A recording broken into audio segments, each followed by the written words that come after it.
It's been a while since we've talked. I'd like to take you through the process and kind of what I've been doing over the last month or two.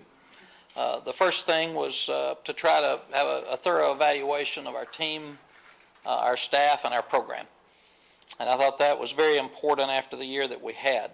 I leaned on a lot of good friends during this process to try to figure out the things that people saw that maybe I didn't see from outside in. And a lot of friends were really good and very honest. Usually friends will tell you the truth, and that was very helpful.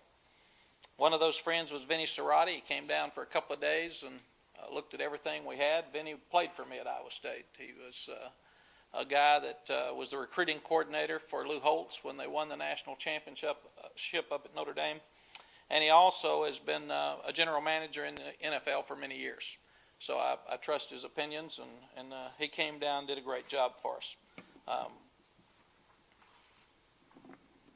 Obviously, when you have a tough year like we did, you need to restart. And I think that was evident for all of us. Restart, getting you energy. And that's been really easy when you start looking at the coaching search.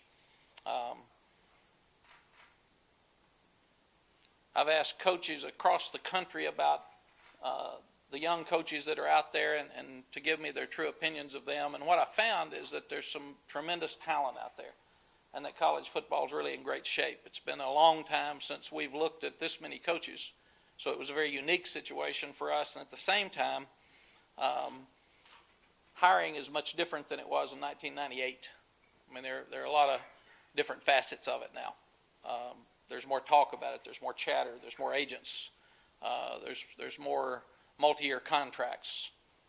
So there are a lot of things out there that we didn't deal with that many years ago, and really we've only hired one or two people in each of the few years that we've hired since that time.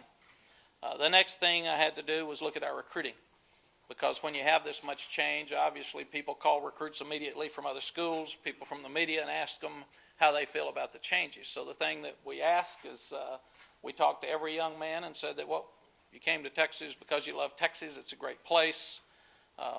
Basically only an assistant coach maybe that you had a relationship with is gone, and we've had great coaches to replace the coaches that have left here for many years. So the thing that I asked them to do was please keep their commitment to our school until at least they saw who we hired, and at that point, then if they didn't feel comfortable with it, we would help them at other places. So we feel really, really good about the commitments. When we started the search, again, it was different because we were looking at a number of different coaches, and you have to make sure that they all fit each other. So you're looking at the philosophies and the direction that you'll head with those philosophies. You're looking at making sure the coaches fit in the chemistry. You have to look and consider, do you hire an assistant at a position coach before you hire a coordinator? Does that work, or does that make it more difficult? And again, in 13 years, it's changed a lot. But after looking at all of it, I was very, very excited about the talent level that's out there. I was still excited about the University of Texas and the interest that people have in our program. But in this case, I took more time and looked at a lot more people than I have in my past. I didn't talk to many people because I tried to respect the teams that were in bowl games and their coaches, because I don't like people disrupting our staff before a ball game. So sometimes it is the case that the coach would rather you go ahead and talk to them. But in most cases, people would like for you to wait, and that's why we've waited till after the first to really get into the hiring process. When I started looking at defensive coordinators, offensive coordinators across the country, I would call head coaches that are friends of mine. I would call coordinators on that side of the ball, and everywhere I called, Manny Diaz's name came up. He is a very bright young coach. You all better brag on him because he spent 2 years with ESPN so he can critique you. He might take your jobs when he comes in.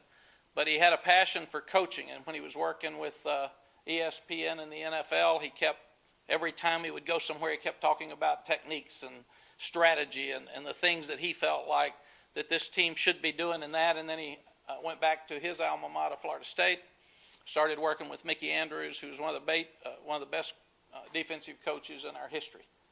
He was on the staff as a graduate assistant in '97 when Florida State beat us 20-3, when we were 4 and they were 1 in Chapel Hill. A lot of people in the North Carolina area knew about Manny because of his time at NC State. And he did a tremendous job there. He went as a graduate assistant. Then he was moved to a linebacker coach. He's coached safeties. And then at Middle Tennessee State, he ended up being a coordinator. And talking to Dan Mullen when Mississippi State played Middle Tennessee State, he was very, very impressed with the defense. He didn't know anything about Manny, but he hired him right after that because he felt like that he put a defense together that was so multiple it made tough time for the blocking. When we started looking at this process again, and I started calling head coaches that had worked against Manny, all of them said, I don't know a lot about him, but I know that those kids play really hard, they're well coached, and he's done a tremendous job at Mississippi State in 1 year of making it difficult for people to move the ball in the Southeastern Conference. He will be a great fit to the coaches that we have on campus, plus the addition of Bo Davis. With Bo coaching in high school in the state, he recruited this state, he coached Corey Redding, he worked with Major, he's worked with Will. We felt like we got a great defensive line coach to come in and help move us forward in that area. But at this time, I'd like to introduce Manny Diaz to you, the new defensive coordinator at the University of Texas.